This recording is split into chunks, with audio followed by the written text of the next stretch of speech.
Hi YouTube and happy Wednesday. What do we have under the basement lights tonight? Well, you fine viewers will find out soon enough. That's for me to know and you to find out. In tonight's video, we're going to go back to the future by talking a little bit about Casio's Pocket Viewer series of PDAs, organizers. I really think PDAs, given that these could run add-ins, custom applications. And you might ask, why am I talking about this and why did I bother spending my money on one of these, albeit a few years ago, when I already have so many Palm OS devices that do the same thing, arguably a good bit better, and honestly, quite a bit better. Well, this Casio Pocket Viewer has a number of advantages over the Palm devices. The Pocket Viewer has a much longer battery life, and more importantly than that even, it has flash storage. That's right, when your batteries lose a charge, you don't lose all your data on your Pocket Viewer. I'll just quickly talk a little bit about the specs. First, I'll show you that it runs on two AAA batteries. You can access the component, the compartment quite easily by flipping this little switch here. Really, just a little plastic lever. My cat's so excited to see these batteries. I put in some fresh batteries there. I don't see any backup coin cell like you would have on something like the HP 200LX. But what did I just say? This has flash memory. We don't need any dang coin cell battery. We have flash to store things permanently. On the bottom there is a little port for a dock. I also have that. I'll be showing that in future videos to sync this to your PC. I've recently compiled from some source that someone very generously put on YouTube the pvlink application to sync my Pocket Viewer to Linux. So I'll try that out and have a demo on that in the near future. This particular model is the PV-S400 Plus, as you can see on the top. It has 4 megs of RAM, but there are models, as far as I know, with 1 meg of RAM, 2 megs of RAM, 8 megs, and 16 megs. Most of these had a 8186 based processor, really an NEC system on a chip based around a 16-bit x86 processor, which, you guessed it, is the same processor as in the HP 100 and 200LX, meaning theoretically this thing could run something like MS-DOS. It doesn't run MS-DOS though, it runs Casio's own PVOS. There is, an SDK available for Windows, but CSAP on Mastodon and I are talking about potentially making a Linux SDK. I also want to bring him up because I found through his pages that this has a 8186 running at 20 megahertz, and it also has 128K of RAM for actually running applications. It's incredibly good for battery life, as I said earlier. It has 160 hours battery life. It has a touchscreen here that's 160 by 160 pixels. And, by now I probably should turn on the device. Let me flip this switch back to normal operation. If you don't have that set to normal operation, it won't turn on. And now when I press this button, it's going to ask me to calibrate the screen really quick. So let me see how I want to do this. See if I have this, rest against something, if that improves the view you all get. And let's calibrate our screen. 1, 2, you can see them turn gray. And touch alignment panel complete. Contrast, check your home time and date. That is not quite correct. Let's go ahead and set our time here. Okay, so I'll set the time in a second. You can see there's Pocket Sheet, which is like Excel, different personal information management, PIM apps, Scheduler, Contacts, Memo, Expense, Quick Memo, which is like Notepad and Palm OS, Game, which is, I guess, a couple kinds of solitaire. There's the Tools menu. It's a touchscreen, but it doesn't have any handwriting recognition built in. You type things in with a little touch keyboard. There is an add-on that I'll feature in the future called PVMerlin, which offers a graffiti equivalent, secret conversion, and PC sync. Okay, menu bar, OS update. Yeah, so there's more menu options. This has sound. Memory management, touch, was it?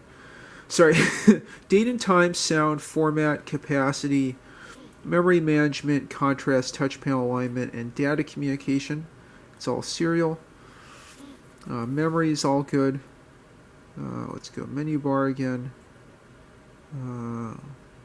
Let's look at version. Nice, PVOS. Sadly, eventually Palm OS devices took over the market.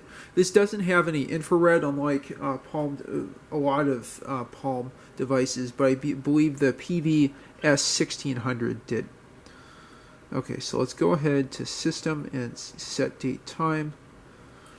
It is the 22nd. 22. Got a cat in the way here. Let's see how I can distract the cat. Get her off of here. There we go. And it is 12:27 a.m. 12:27 a.m. And that's, a pretty nice touch screen, honestly. I've had, worse luck with that Tungsten E2. Okay, so what all do I want to show you here?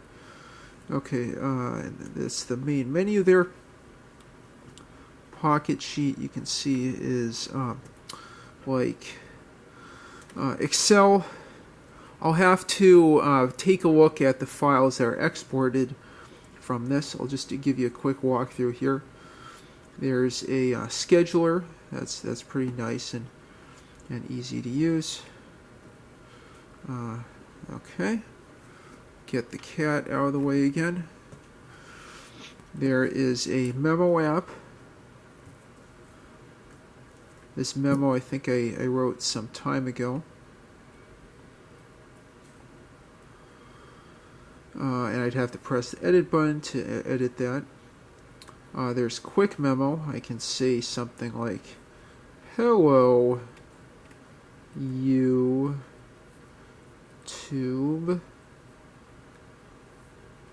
And that's very similar to Notepad for Palm OS. Now the screen is very reflective. I've got light just above. I might try a different kind of lighting for the next video, but I think just lifting this up has made this look good enough. There's our memo again. There's contacts. Oh wow, you didn't see that. That just shows you it's flash storage that someone didn't delete the contacts that they left in there from those long expired numbers. Anyway, that didn't happen. There's different conversions we can do here. There's a calculator, Catculator app built in. Let's see here. Escape. Let's go back to the menu. It does have a backlight, as you can see, that really helps at night. I don't think it's reversible like on later monochrome Palm OS devices. There's PC sync. I'll just exit that. Escape. surprisingly nice. I might install a lot more add-ins on here. I'll first have to get pvlink working, but there's a number that look really interesting. There's a programming language that you can use to develop applications on the Pocket Viewer called OW Basic. That's a nice structured basic language. There's a HP48 simulator. There's handwriting recognition. There's Tetris and a number of games. I think, having a programmable calculator, some programming language, and a few games would be nice. I'd eventually like to do something like porting Chip 8 to this device, as well as maybe something like a Game Boy emulator, and Free42, the HP42 simulator, although that might take quite a bit of work. Wow, my cat really likes to be in this video.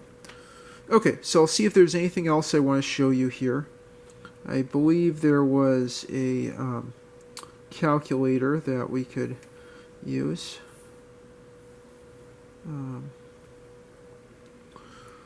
Yep, got the cat shadow in there.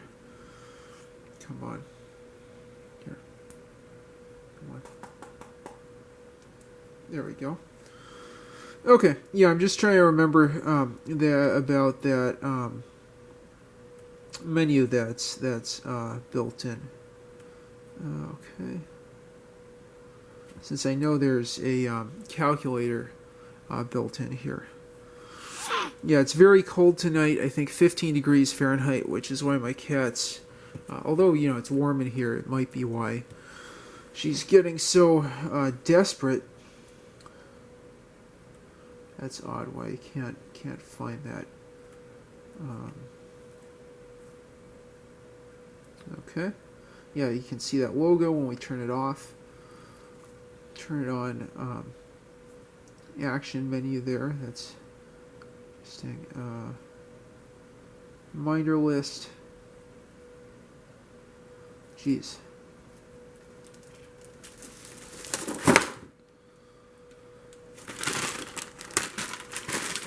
Stop. Sorry. Okay, so I think that pretty much wraps up my overview of the Casio Pocket Viewer. This is the S400 Plus. I'll plan to have a lot more videos on this in the future, but I hope you enjoyed this video. Please, if you enjoyed what you saw, please like and subscribe as always. And if you have any thoughts, suggestions, or questions, leave them in the comments down below. Thanks for watching and have a great one.